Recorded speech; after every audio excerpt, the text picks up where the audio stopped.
সেই নবীর প্রতি কে দরুদ পড়ছে? আল্লাহ কথা বলেন, ইন্নাল্লাহা ওয়া মালাইকাতাহু ইউসাল্লুনা আলান নবী। আমি আল্লাহ এই নবীর প্রতি দরুদ পড়ি এবং যে ফেরেশতা মণ্ডলীগণ আমি সৃষ্টি করেছি তারা ওই নবীর প্রতি দরুদ পড়ে। আচ্ছা, ফেরেশতারা আমার থেকে ভালো না খারাপ? ফেরেশতারা আমাদের থেকে ভালো না খারাপ? ভালো। তাহলে যে নবীর আমরা উম্মত হতে পারলাম সেই নবীর প্রতি কে দরুদ পড়ছে? আল্লাহ যিনি সৃষ্টি করেন তিনি পড়ছেন। আর তারপরে তাদের মর্যাদা ফেরেশতারা তারা সেই নবীর প্রতি দরুদ পড়ছে। ইন্নাল্লাহা ওয়া মালাইকাতাহু ইউসাল্লুনা আলান নবী ইয়া আইয়ুহাল্লাযীনা আমানু সাল্লু আলাইহি ওয়া সাল্লিমু তাসলিমা। ঈমানদারগণ, তোমরা সেই নবীর প্রতি দরুদ পড়ো। এখন নবীর প্রতি দরুদ পড়তে গেলে কিন্তু ঈমানদার হতে হবে। কি হতে হবে? ঈমানদার হতে হবে। আমরা যারা এসেছি পড়ছি কি আমরা ঈমানদার? আগে উত্তর দেবেন, বুঝে উত্তর দেবেন, শুধু শুনে চলে গেলে হবে না। আল্লাহ এখানে বললেন কি,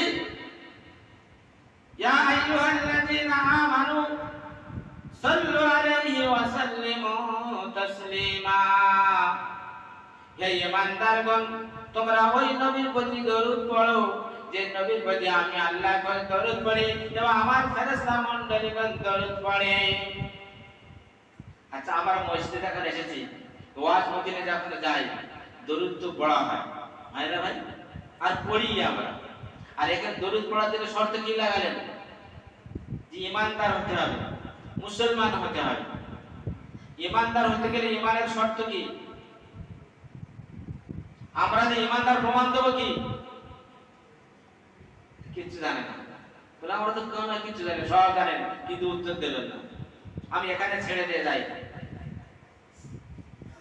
প্রথম কথা হলো, ওলামায়ে গোলেরা, ওলামায়ে দিনেরা তাই এতবার বারবার উম্মতের নাসকে, আমুন নাসকে বোঝায় কেন?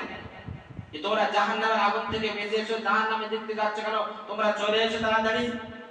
বর্তমান সারা পৃথিবী জুড়েও ওলামাদের দিনের সবচেয়ে জ্ঞানীমান ব্যক্তি অনেকেই আছে। তার মধ্যে আছে পাকিস্তানের মুফতি তাকি উসমানী সাহেব, নাম শুনেছেন তো? বিশাল আল্লাহ লোক, খুব যোগ্যতাপূর্ণ লোক, তার গতিকে আমার জানার দরকার নেই। একটা ব্যক্তির তিনটে ছেলে আছে, উদাহরণ বুঝে আসবেন। কটা ছেলে আছে ভাই? তিনটে ছেলে। একটা ছেলে বড় ইঞ্জিনিয়ার, আলহামদুলিল্লাহ, একটা ছেলে আর ইঞ্জিনিয়ার। একটা ছেলে বিশাল বড় বিভাগে বড় পড়ানো বাকির উকিল।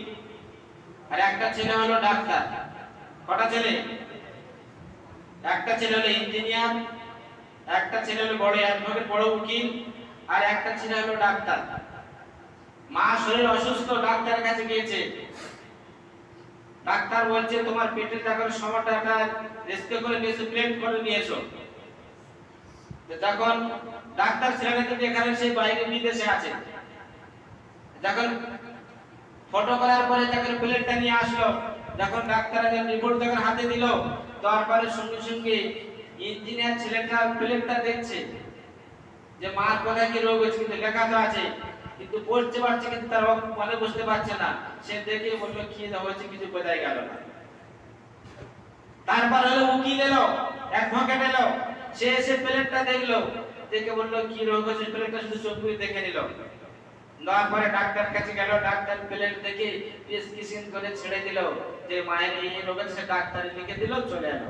আচ্ছা, দুটো ছেলে তো শিক্ষিত, তো এই অ্যাডভোকেট আর এই যে ইঞ্জিনিয়ার, ঘর কেমন করে বানাবে, এটা কেমন করে করবে, ওটা কেমন করে করবে, পাথর কোন পাথর দিলে কি হবে, সব তো দেখলো, তো চলে গেল। যে ছেলে ডাক্তার, সে বিদেশে থাকে, মা ভাবতো মায়ের শরীর অসুস্থ হচ্ছে, খবর পেয়ে চলে আসলো। মা কদিন শরীরে ওষুধ খাওয়া পরে সামান্য সুস্থতা বোধ করতে সুস্থ হয়ে বসে আছে। এসে মায়ের সঙ্গে যখন দেখা করছে, দেখা করার পর বলছে মা দেখি তুমি কেমন আছো? বলছে আলহামদুলিল্লাহ আমি ভালো আছি। রিপোর্ট করা দেখি, যখন বের করার পরে যখন প্লেটটা দেখলো, প্লেটটা দেখে মধ্যে বলছে মা তুমি কেমন করে অসুস্থ আছো, সুস্থ হয়েছো? তোমার তো পেটে 3খানা পাথর পড়েছে। কটা পড়েছে? 3খানা পাথর পড়েছে। আচ্ছা, এদিকে তো যে ইঞ্জিনিয়ার ছিল সে তো টন টন পাথরে রাস্তাঘাট তৈরি করে, তো সে ওর ভিতরে প্লেটের মধ্যে একটা পাথর খুঁজে পেল না? পেয়েছে? পাননি কেন? সে ওই প্ল্যাটফর্মে পড়াশোনা করেনি, বলেছে কি? সে ওই প্লেটের মধ্যে বাজার আজকে আছে, সে ওই বিষয়ে তার নিয়ে গবেষণা করতে হবে, পড়াশোনা করতে হবে। যে অ্যাডভোকেট ছিল, উকিল ছিল, সে যখন প্লেটটা দেখলো কিন্তু কিছু বুঝতে পারলো না, কিন্তু ডাক্তার এসে মধ্যে পেয়ে গেল তিনটে প্লেট। আরে আমি এত পাথরের কাজ করেছি, এত দামি দামি পাথরের, মায়ের ভিতরে পাথরের ভিতরে পাথর ছিল, দেখতে পেলাম না, এসে মধ্যে পেয়ে গেলি।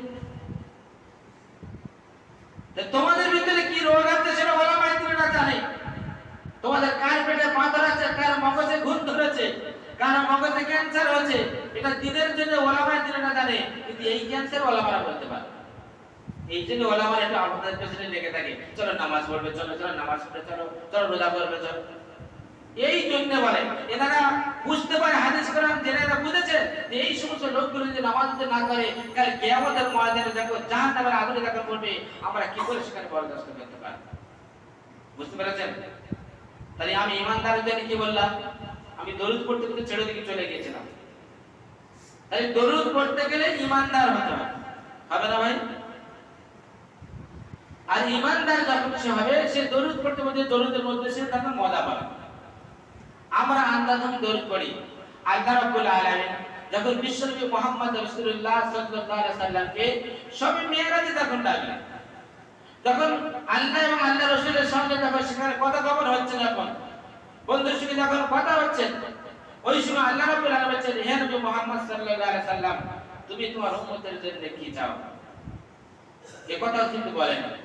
তোমার বিষয়ে যখন জিজ্ঞাসা করলো, কিন্তু আল্লাহ রাসূল ওখানে কি উম্মতের কথা বললেন না যে আল্লাহ আমি তো দুনিয়া ছেড়ে চলে যাব, চলে যাওয়ার পরে আমার উম্মতের উপরে তখন কি হবে?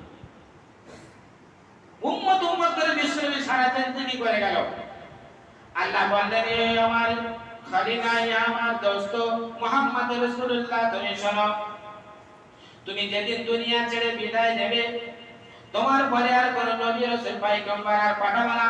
তোমার উম্মতেরা যখন বিপদে পড়বে, আমার কাছে যখন সাহায্য চাইবে, আমি আল্লাহ সেই উম্মতের, তোমার উম্মতের জন্য সাহায্য হয়ে যাব।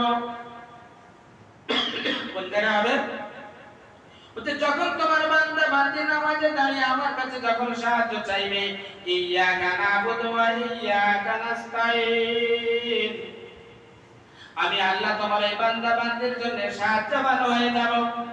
যখন তোমার উম্মত উম্মতি যখন নামাজে বসে তাশাহুদের মধ্যে যখন পড়বে, আইয়ুহান নাবিয়্যু ওয়া রাহমাতুল্লাহি ওয়া বারাকাতুহু, আসসালামু আলাইনা ওয়া আলা ইবাদিল্লাহিস সালিহিন, তোমার ওই উম্মত উম্মতের জন্য আমি রহমতের দরজা খুলে দেব, বরকতের দরজা খুলে দেব, তার দুনিয়ার মধ্যে কোনো রকমের পেরেশানি থাকবে না।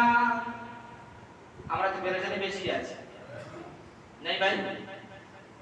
আমরা সেই নামাজটা ছেড়ে দিয়েছি।